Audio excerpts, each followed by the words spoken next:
President Donald Trump অবৈধ অভিবাসীদের খুবই শক্ত হাতে দমন করছেন। তিনি আমেরিকার প্রতিরক্ষা দপ্তর পেন্টাগনকে নির্দেশ দিয়েছেন গুয়ান্তানামো বে কারাগারকে আবার প্রস্তুত করার জন্য, যাতে সেখানে ৩০,০০০ বন্দীকে রাখা যায়। তো বর্তমানে প্রেসিডেন্ট ট্রাম্প যে সিদ্ধান্ত নিয়েছেন তাতে যারা দাগী অপরাধী, যাদের বিভিন্ন ধরনের অপরাধের মামলা আছে যাদের নামে, তাদেরকে সেখানে বন্দী রাখা হবে। তারপরে একে, একে ডিপোর্টেশন করা হবে। গুয়ান্তানামো কারাগার মার্কিন যুক্তরাষ্ট্রের একটি কারাগার যা বন্দীদের উপর অমানসিক নির্যাতনের জন্য কুখ্যাত। এই কারাগারে বন্দীদের বিনা বিচারে আটক রাখা হয় এবং তথ্য আদায়ের লক্ষ্য নিয়ে বন্দীদের উপর যৌন অত্যাচার, ওয়াটার বোর্ডিং সহ বিবিধ আইন বহির্ভূত উপায়ে নির্যাতন চালানো হয়। ১৯০৩ খ্রিস্টাব্দে মার্কিন যুক্তরাষ্ট্র কিউবার ৪৫ বর্গ কিলোমিটার ভূমি নৌঘাঁটি স্থাপনের উদ্দেশ্যে চিরস্থায়ী বন্দোবস্তের মাধ্যমে অধিগ্রহণ করে। ১৯৯১ সাল থেকে এই নৌঘাঁটিতে বন্দী আটক রাখা শুরু হয় এবং ২০০২ সালে কিউবার দক্ষিণ-পূর্বে ক্যারিবীয় সাগরে গুয়ান্তানামো উপসাগরে কিউবার মাটিতে মার্কিন নৌবাহিনীর একটি ঘাঁটিতে এই কারাগারটি স্থাপন করে মার্কিন যুক্তরাষ্ট্র। গুয়ান্তানামো কারাগার স্থাপনের পরে সর্বপ্রথম ২০০২ সালে আফগানিস্তান থেকে ২০ জন বন্দীকে এখানে আনা হয়। ২০১২ সালের এক প্রতিবেদনে বলা হয়েছে, এই বন্দিশালায় বিনা বিচারে ৮ বৎসর আটক থাকার পরে ১৯৮ জনের মধ্যে ১৩০ জনেরও বেশি বন্দী নির্দোষ প্রমাণিত হয়েছেন। এখন পর্যন্ত মাত্র ৬ জন বন্দীকে বিচারের মাধ্যমে দোষী সাব্যস্ত করা সম্ভব হয়েছে।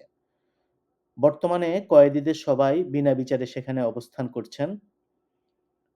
বারাক ওবামা যুক্তরাষ্ট্রের প্রেসিডেন্ট হিসেবে দায়িত্ব গ্রহণ করার পরে অর্থাৎ ২০০৮ সালের ২১শে জানুয়ারি বিশ্বব্যাপী নিন্দিত এই গুয়ান্তানামো কারাগার বন্ধের জন্য লিখিত নির্বাহী আদেশ স্বাক্ষর করেন।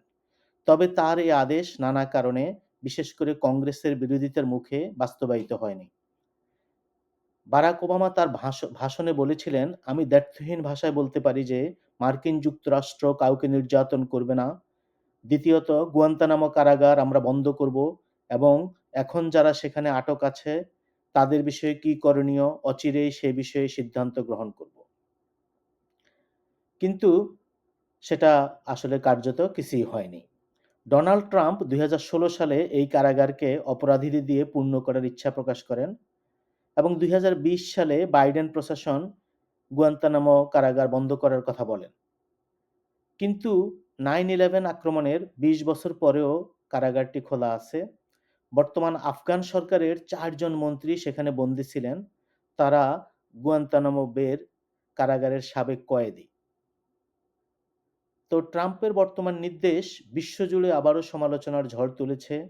অনেকেই অভিবাসীদের নিয়ে এমন কঠোর পদক্ষেপের সমালোচনা করেছেন। অভিবাসীদের সাথে কুখ্যাত অপরাধীদের মতো আচরণ আন্তর্জাতিক নীতিমালার লঙ্ঘন হচ্ছে কিনা সেটা সামনের দিকে জানা যাবে।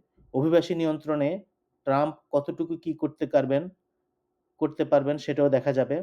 কারণ ইতোমধ্যে ট্রাম্পের জন্মসূত্রে নাগরিকত্ব নিয়ে নির্বাহী আদেশ আদালত আটকে দিয়েছে। গুয়ান্তানামো বে কারাগার নিয়েও অদূর ভবিষ্যতে অনেক প্রতিবাদ হবে এবং মানুষ অভিবাসীদের নিয়ে ট্রাম্পের যে এই ধরনের কঠোর নীতিমালা সেটাকে প্রতিহত করবে, সেটাই আশা করা যাচ্ছে।